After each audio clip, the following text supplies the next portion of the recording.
but you're also getting opportunities in the NCAA tournament. Texas women on the road. They will be taking on Kentucky Wildcats tomorrow afternoon in Fort Worth. Talk about what you've been able to see from this Texas women's basketball team during this journey. This is the team that wasn't sure if they could go to another level, guys. They've gone to another level, and not only the team, but Maddie Booker.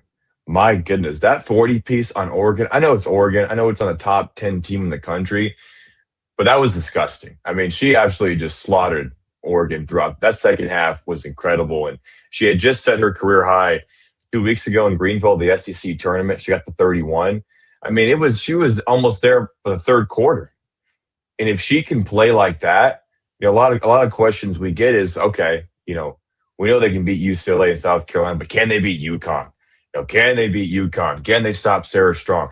If Maddie Booker is playing the way she's playing, the answer is yes, because this team is completely different. When she's knocking down baseline jumpers and mid-range and getting to the rim and getting fouled, playing great defense, she's the best player on the court. And she's been the best player on the court for the last month and a half, without a doubt. There's a stretch there for this Texas team, and I think a lot of it was, maybe a little bit of it was fatigue. Because remember, their season started a month early because they played in Canada. Every 4 years, the NCAA allows university to take an international trip. This year, the team went to Canada. They played. So, they had been playing nonstop since August, going back to practice, playing in these tournaments. Come back, and then they beat UCLA and South Carolina right off the jump, the players there.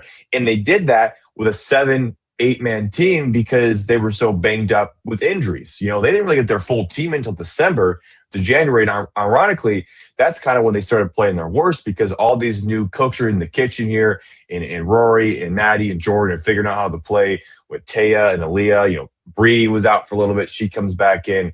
Now, the very end of the season, we kind of saw them, okay, now they're gelling. And then they get to Greenville, and they just run through everybody. Ole Miss, Alabama, in South Carolina, in South Carolina's backyard. And it's only been the first and second round. It's going to be a tough weekend. Kentucky, maybe Michigan. But what they've done so far makes me think that, guys, this is the team that can beat UConn. Not like, yeah, they can get to the championship game. They can beat UConn. Yeah, Cam, like they went into UCLA and beat UCLA. They went into against LSU, they beat LSU. You saw what they did to South Carolina in the SEC championship. Like, Texas is not dodging the smoke. They're playing the best players, best teams, and winning. And I feel like that the only reason that they don't have a victory already over UConn is because they haven't played yet, and now it's time. All you got to do is stay on the trajectory.